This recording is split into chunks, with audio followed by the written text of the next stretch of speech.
What's happening, everybody? I'm Steve, and welcome back to Junkdrummer TV, where I give my initial reactions, my hot takes, my analysis on the drummers of today and yesterday, and maybe tomorrow if I stick around that long. Up until 3 weeks ago, I was a giggy musician, and up until 3 weeks ago, I was a professional drum teacher.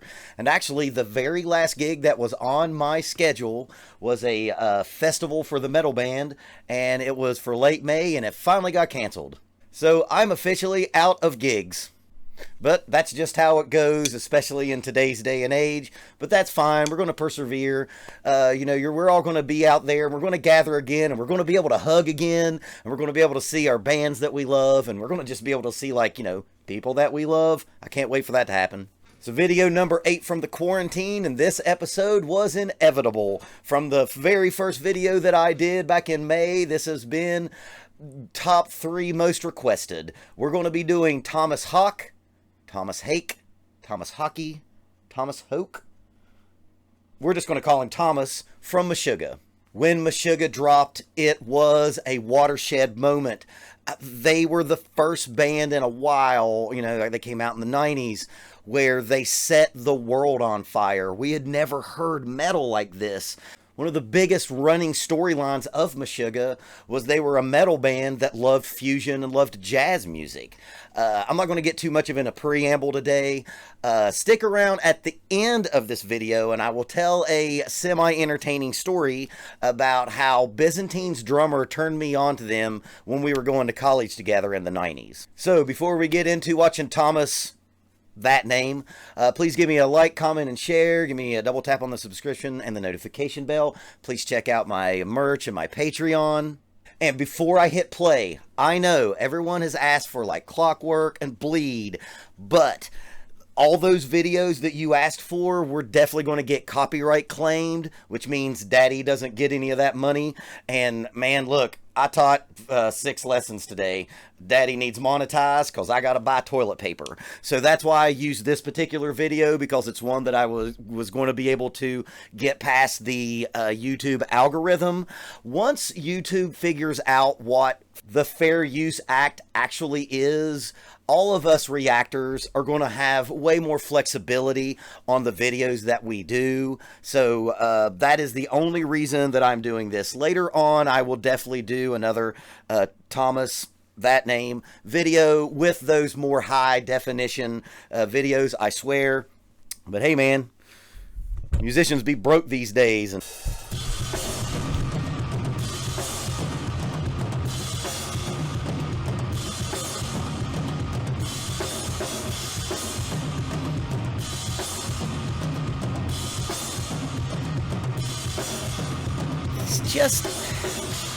he's so powerful, and he's so effortlessly powerful. It's one of the things that I was turned, it's classic hand-foot coordination stuff there.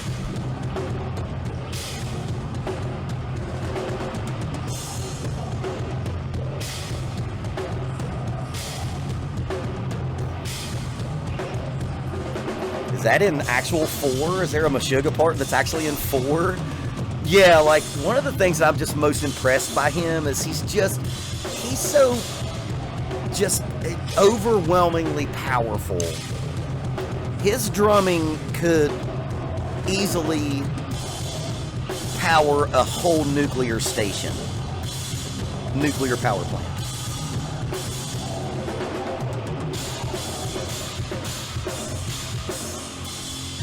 This is definitely ADHD music. They don't stay in one place at all. This might again be another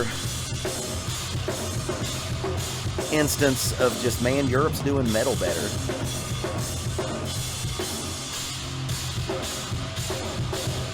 It's just so hard to analyze and catch. I am so glad that no student has ever asked me to try to teach them this, because I'd have to tell them to kick rocks.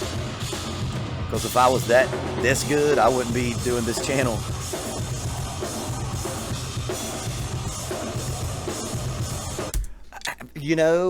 When I did my 2 Danny Carey videos, yes, everyone, I'm going to do that Danny Carey video. Be patient. He is the closest thing that I could say is a drummer that sounds like Danny Carey. No, I'm not saying that he's derivative of all derivative at all. They both stand on their own in different ways, in their own way.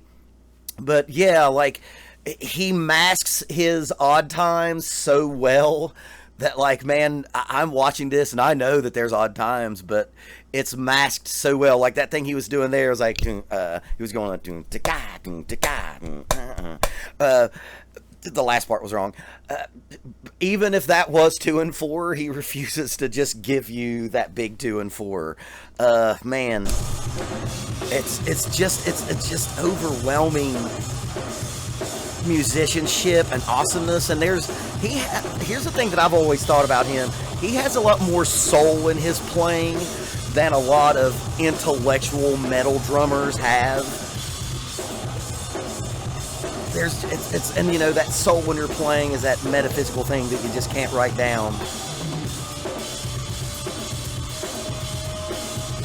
Yeah, that off snare drum note there. I forgot to say this earlier. Meshuggah fans, this video did not have the name of this song on it. Please, someone in the comments section tell me what this song is. Power without a lot of effort. This is from 2008. This seems to be a smaller venue.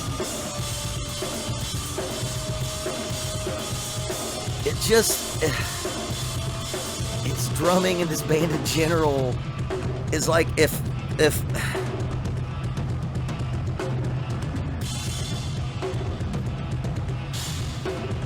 there's a 4, there's a measure of 4 in a Meshuggah song. Holy shit, it's a unicorn. Yeah, well, let me finish that last thought. Like, it's like, this is what drumming would be if it was a German panzer attack. It's just this overwhelming barrage of weaponry. Like, that's the only way I've ever been able to describe this guy and this band. Do you even gent, bro?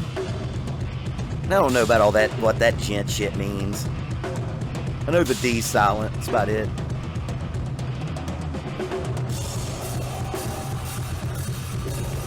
Another 4/4. I found the Meshuggah song. That's in common time, or some of it anyway. They were just a sea change. Like, what bands since them? Like, maybe Leprous, but they're just not big enough in the States yet. But what band since them has taken the world by storm and you know, in theory created a whole new style of music, 8-string guitars and gent. So he's actually playing something that us mere mortals can play right there. That is the most typical thing I've ever heard him play. He's just going 1, 2, 3, 4, 1, 2, 3, 4, 1. So even the master of gent metal prog madness sometimes will just be like, hey, here's this easy groove that mere mortals can play, and that's what he's doing right there. That's a very Tool sounding thing. And I don't really know who came first. I think Tool came first, maybe. Doesn't matter.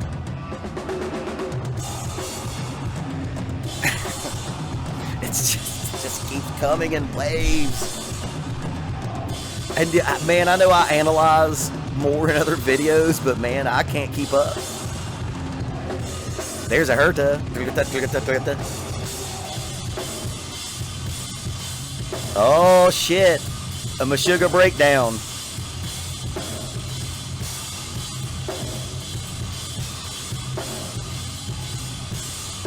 And then there's an odd time every other measure right there, it seems like. And of course, even when he does his breakdown, he makes sure to play the most outrageous bass drum part. I hope if there's anything that I'll be able to be smart enough to get out of this video, because I'm going to be honest, I'll always be honest with you, his playing is over my head. Danny Carey's playing is over my head, but I'm just way more familiar with it. You know, I'm a Tool fan, so I've been listening to it since I was a kid, and like I'm more familiar and can get in there. Tomas Haake has always been like Hake, whatever. As he's always been just like, he's like a wizard, like an alchemist. He's technically speaking, a language that I sort of understand, but it's an accent that I've never heard before. It's the only way I can put it.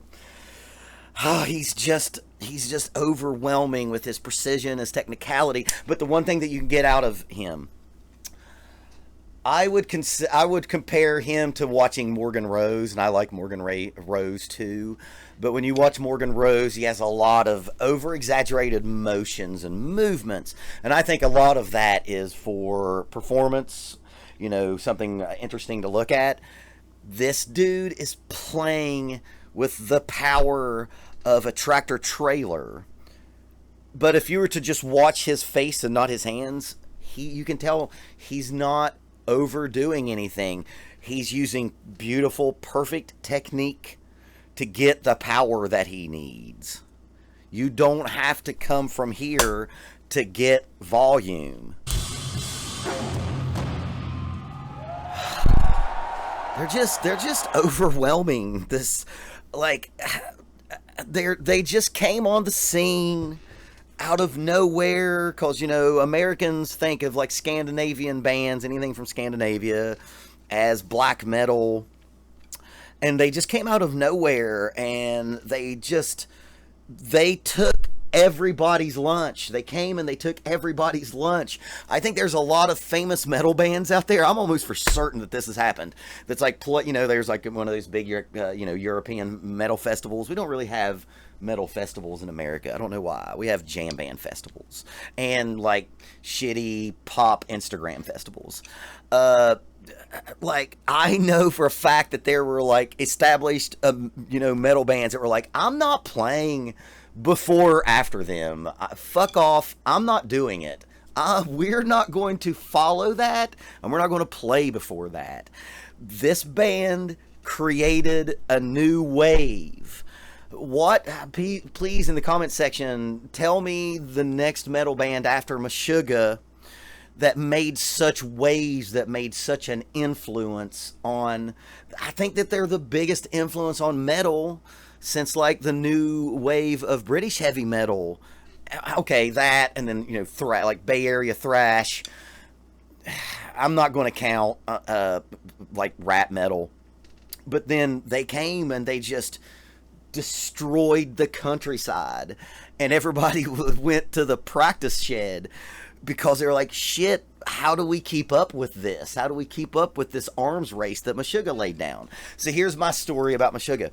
I went to college at an HBCU, you've heard me talk about that before, with the drummer of Byzantine, the kind of the original drummer that everyone thinks of. Shout out Wolfie, he watches some of these videos.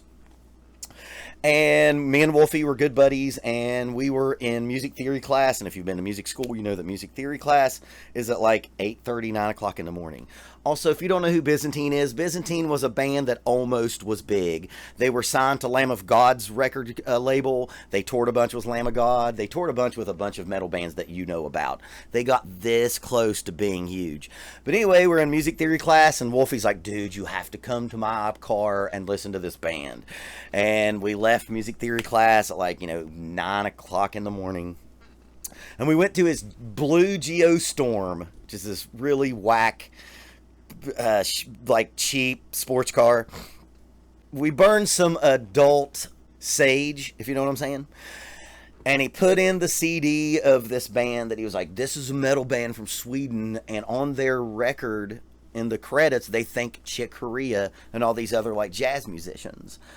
And I was really under the effects of that adult sage, and it just came over me in waves And like I was so affected by it, I just wanted to get out of the car because I couldn't. I was not able to process what I was hearing. It was new. It was new. It was brand new. And man, if you can do that as an artist, you're doing something.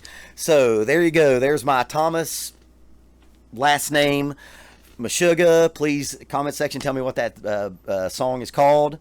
I will do down the road, after the end of the world has ended and I can afford to do videos that aren't monetized, I will do, Clockworks or Bleed. This dude created a new style that has been imitated and duplicated ad nauseum. So I hope everyone, again, please, stay safe, stay inside for the time being. Try to stay in the best mental health that you can. I'm thinking of you. Everyone who has said that my videos have taken their mind off of this bullshit for, just a few minutes. Man, I am humbled that my dumb ass can do something like that. Thank you all for that. Listen to Meshuggah.